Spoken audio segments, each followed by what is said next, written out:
Hey, what's up, everybody? It's your boy Keith Allen, and our first pro player analysis of Season 8 is on the boy wonder himself, Mongrel.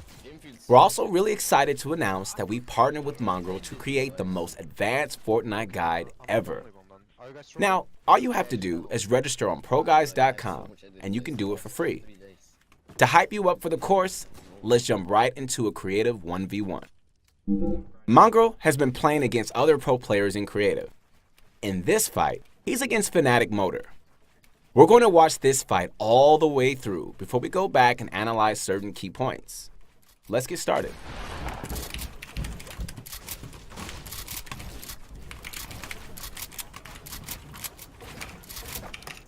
You got lucky.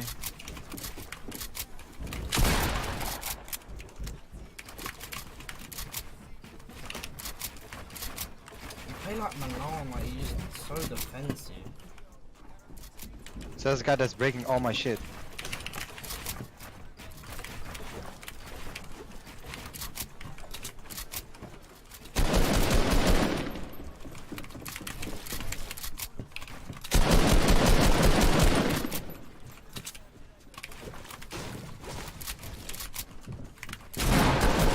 Like,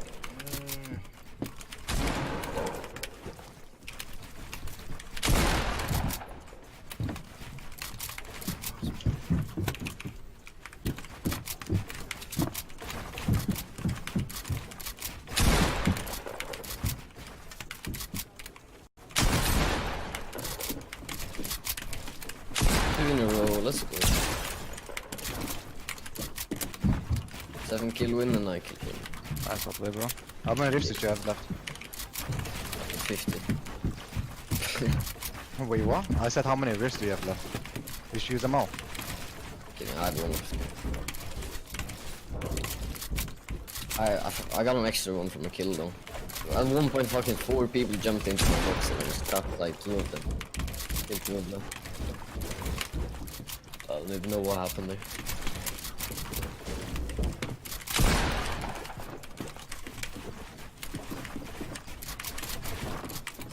should have been mine. I'm dead. Oh my god, I fucked up double. And I fucked up 3 times. That was such an easy win. Mongrel starts off spamming 90s, but right at this moment, you can see him tilt his camera for a second. He sees that Motor is below him. From this point, Mongrel knows that all he has to do is triple 90 one more time to secure height.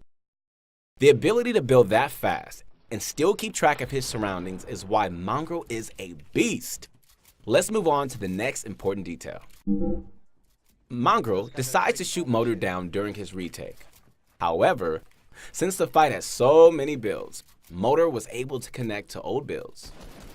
A lot of players will give up in Turtle, but look at what Mongrel does here. High ground players can't see when you're directly beneath them. Mongrel bought himself enough time to find a weak spot and broke Motor down. Although Mongrel doesn't retake high ground here, he at least gave himself a chance. And speaking of retakes, let's watch the key moment that sealed Mongrel the win. Mongrel fights for high ground with a bunch of cone wall ramp tunnels.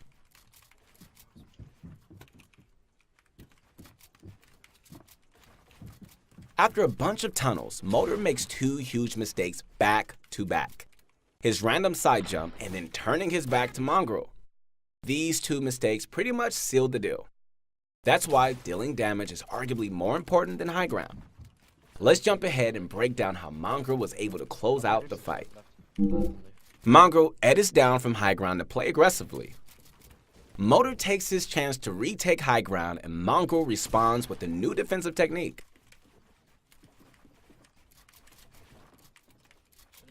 I'm dead. Oh my god, I fucked up double. To close out the fight, Mongrel spams retakes until Motor messes up. From here, Mongrel sprays him out and wins the fight. Creative fights might not be realistic, but they're a great place to learn new building techniques. Practice the special ramp tunnel, the vertical tunnel, and general build fight awareness in your own creative 1v1s. If something didn't make sense in this clip, then seriously go back and watch it again. Everything he did was useful. If you don't need to rewatch the clip, then let's move ahead and watch a 5-kill pop-off. I want to focus on 2 things in this clip: his great chip shots and his tracking. Both of these things are extremely important. They are both really huge parts of build fighting. Mongrel wins high ground with the basic ramp floor wall and forces his opponent to cover up. The shot that Mongrel took here was a pre-aimed shot. It wasn't a mistake. He was expecting an edit. He follows up by coning the floor, which is something you should always do. To end the fight, take a look at how Mongrel sways from side to side as he edits. If you go for an edit play, then never stand still. Let's jump forward and see how Mongrel handles being pushed by an entire squad. Mongrel starts with the long-range cone, but lands a full damage pump instead. Most players would hide here and end up dying. You need to go for a retake instead. He hits a side jump and follows up with some Tfue classics. Although he fumbles the edit, he definitely had the right idea. Now, before we move on, let's talk about thirsting. I know it's the end thing to do, but there are some downsides. If Mongrel had thirsted, then he'd lose high ground. Instead, he stays up top and lands a huge shot on another player. He follows up by counterbuilding with floors and begins pressuring walls. Right as he pushes in, he gets shot down, but lucks out on a fall damage bug. Anyways, he's in the middle of the entire squad, and again, most players would turtle and probably lose. He does the same thing and goes for the retake instead of turtling. Another thing I want to point out is that he's using the special ramp tunnel again. Mongrel sees a player under him and tracks him for an easy shot. His opponent is building way too slow and gets caught up by a jump peak. Again, Mongrel continues fighting instead of thirsting. Once he finds his next enemy, he actually makes a mistake by building a wall. His opponent could have phased through and fought back, so I would have liked to see an aggressive all-in instead. Regardless, he goes for the chase and lands another chip shot and follows up with a nice cone. Now he's clear for the retake. He also lands another chip shot and breaks shield. Let's listen to the game sound and see if you can track exactly where this player is. From this spot, where is his opponent? Let's find out.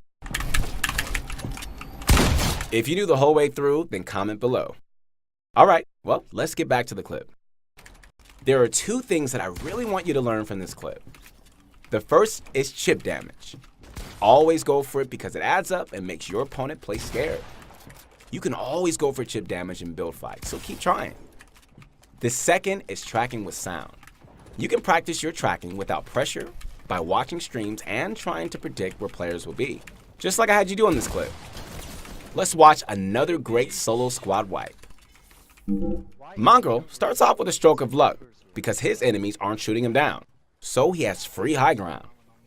Even though he sees 2 targets to his south, he turns to the left and picks off the isolated target. This is 100% the right play. If he had targeted the southern players, he would have run into a 2v1, but instead, he goes for the easy pick. As another player rushes in, Mongrel builds stationary 90s to ensure that there's no weird phasing going on. He also cracks his shield with the chip shot and quickly follows up with the down edit for the kill. Editing down is less risky than jumping down because it's faster and less predictable. A lot of players tend to jump, and that's just not the way to do it. After the kill, Mongrel starts taunting his enemies. You probably shouldn't do this unless you're Mongrel. If he were against better players, then he'd be dead. What I do like is that he's challenging fights from low ground by predicting peaks. Once Mongrel has had enough, he goes back for high ground. I know I say this a lot, but look at how Mongrel is only building 1 to 2 tiles of high ground. He can hear everything, deal good damage, and even has the option to engage. High ground done right, nets in the kill, and now there's only 1 player left. Let's see how he ends the fight.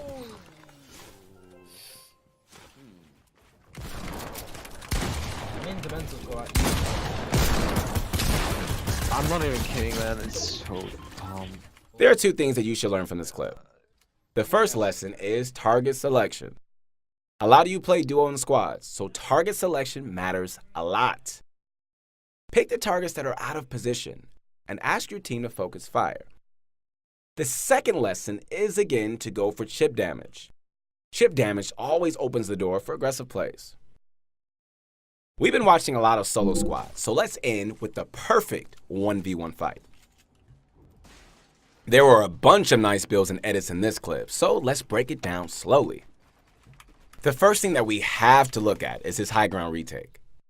He placed a floor and cone on top of himself to stop his opponent from counter building. Then he edited both and made an easy push for high ground. People don't do this because it's really hard to edit while running. It takes a lot of practice, but it's totally worth it to learn.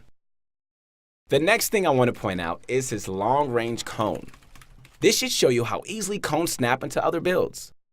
Cones might seem intimidating at first, but they aren't too hard with some practice.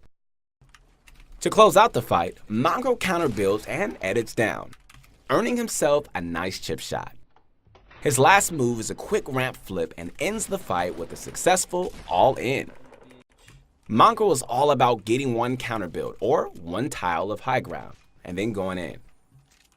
A lot of players tend to hesitate, which gives your opponent time to make a counterplay. It's a tough thing to ask, but try your best to fight this aggressively every single fight. If things go wrong, then don't worry, Mongrel makes plenty of mistakes too. Keep trying it. You'll get it before you know it. That's a wrap for our first analysis video of Season 8. If Mongrel inspired you, then visit ProGuides.com to check out his course. You seriously do not want to miss it.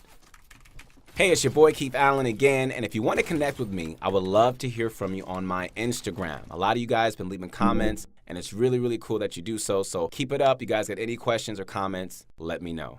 And stay tuned for all our future videos.